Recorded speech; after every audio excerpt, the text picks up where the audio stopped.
Hi, Chris Chinnock here. It's CES 2026. I'm at PepCon, and we're with a company called MetaOptics, and they are one of the first companies that's actually produced useful optics for projection and other applications. So let's talk about it.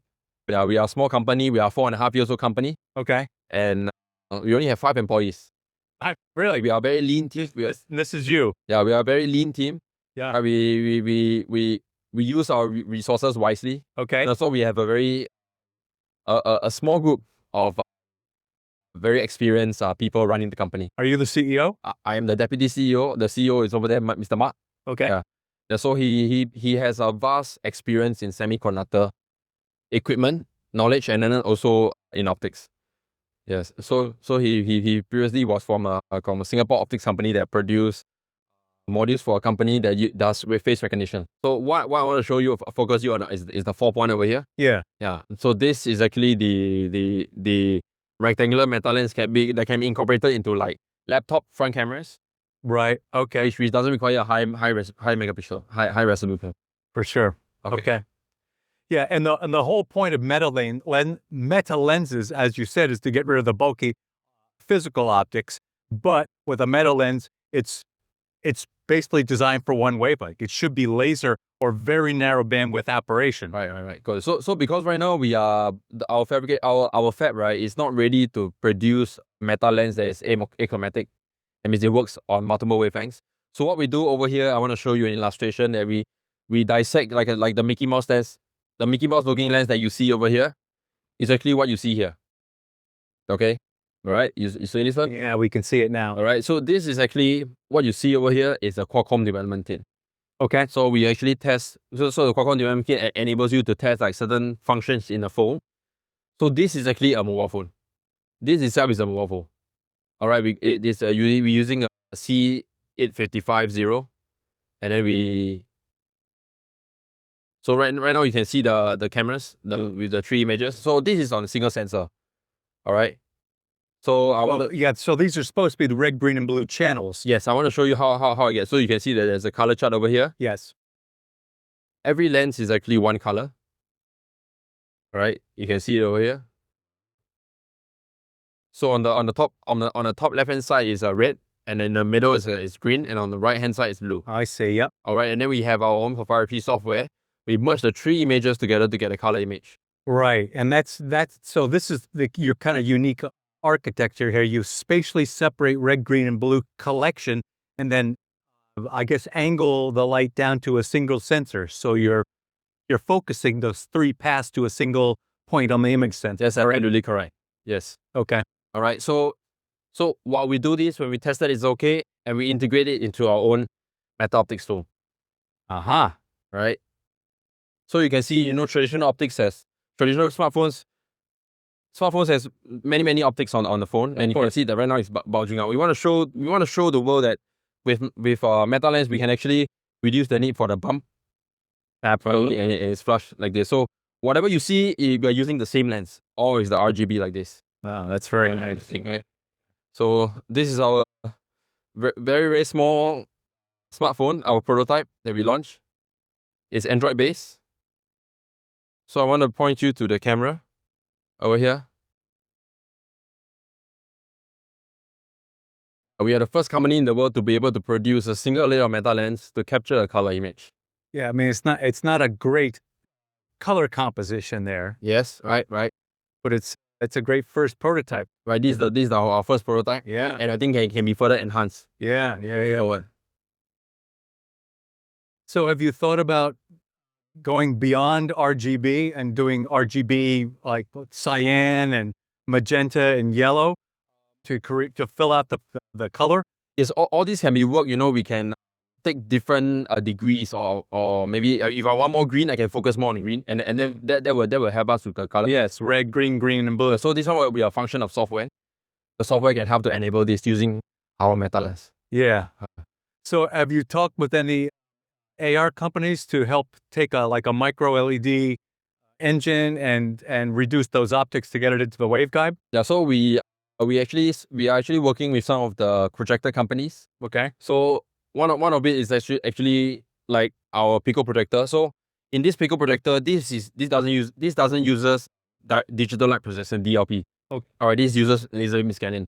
Just scan. And laser beam scanning, they use over here you can see that there's 3 collimating lenses. Yes. Over here, R, G, and B. So inside the laser body, there's actually R, G, and B. Okay. And with this, we are able to, with our Metalens, we enable miniaturization. Yeah. All right, and then we are able to make into a projector this small, pocket size. Yeah, that's very right. This projector doesn't require any battery. Really? It uses the power from the phone, from the device that is connected to it. Okay. So if you connect it to the laptop, if you connect it to an iPad, you connect it to a phone, you will just use those. So if you can see over here, the demonstration is actually connected to an iPad. Yep. All right. Okay. Yeah, I mean it's very, very speckly. You need to do despeckling to get a decent image. Correct. And this is our autofocus. Oh yeah. All right. You don't need those. So I want to demonstrate that I don't need any apps. I can just plug and play. No apps required. So you get a phone. So I can do a pitch anywhere there's a white wall. I can do it. And if you're in a fully dark area, you put the screen to as big as 85 inches. Right. Nice. Yeah. So it's a plug and play, no apps required, no battery, no charging required. You just need to plug it, you use the power on the phone. Pretty clever. So with a full charge of the phone, you can run it about an hour and a half. Okay. Good enough to watch a football game. Yep. Yeah. Right, if I show you this wafer right now, right, Chris? Yeah. You wouldn't know that if it's working or not.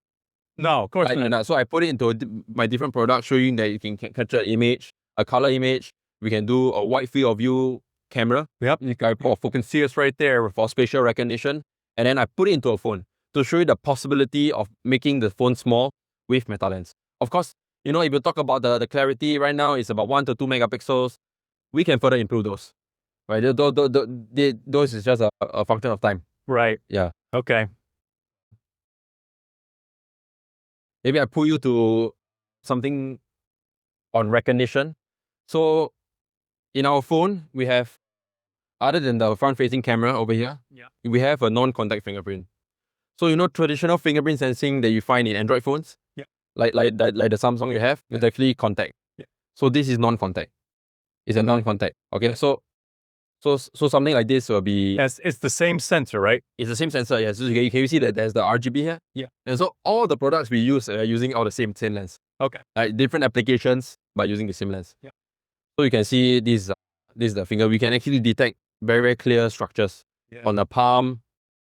I mean, I'm having not good skin. Yeah. You can see those, right? And then also with the fingerprint, you can see we can capture fingerprint clearly. So a non-contact, right? It's a non-contact version, basically. Non-contact, yes. Right. Gotcha. Biometric, 3D biometric sensor. Okay. So the last product that we have is actually MetaOptics Smart Glass. Oh, okay. So this actually, what we do is that the same lenses. Okay, it's the same one you can see. All right. So this one. Sort of. There we go. All right. Same one. So this one uses, what we do with this is gesture recognition. So when someone calls me, I can just I show a 2, I can pick up the call. Okay. All right, and I show a 1, or I can swipe here to reduce the everything is contactless. It's a contactless solution. Okay. That we want to provide something different from the market, and then also moving forward, we will miniaturize all the optics that you find in. So you're not trying to replace the camera. You're just using it more for a very low resolution gesture recognition. For single wavelength application, it's actually similar or better than traditional optics. Okay. So we can use gesturing to. Right, but it's not good enough yet to replace the camera, the CMOS camera. If you're talking about the smartphone cameras, then yes, we're not at 48 megapixel. Right now we are in 2 megapixel, 5 megapixel, and 8 megapixel. Full package optic. This is a 0.1 millimeter optical lenses. We are planning to put it into IC, in chips. Yeah. Like for example, the NVIDIA CPU, see? For chip-to-chip communication? No, actually inside chip, they uses a lot of copper and circuitry. Yeah. That's why the chip is big. Right. So we're trying to replace copper circuitry with optic. Yeah, that's what I mean. That's chip-to-chip optical communications. Yeah, so that become enabling, the foundries and also the chip maker to make it smaller, thinner, and more energy friendly. And what you need here is an array of micro LEDs behind this. Yes, exactly. Yeah, you notice. Yes. Yeah, so we use optical to transmit the binary information. Okay. Yeah. Gentlemen, thank you very much. Been pleasure.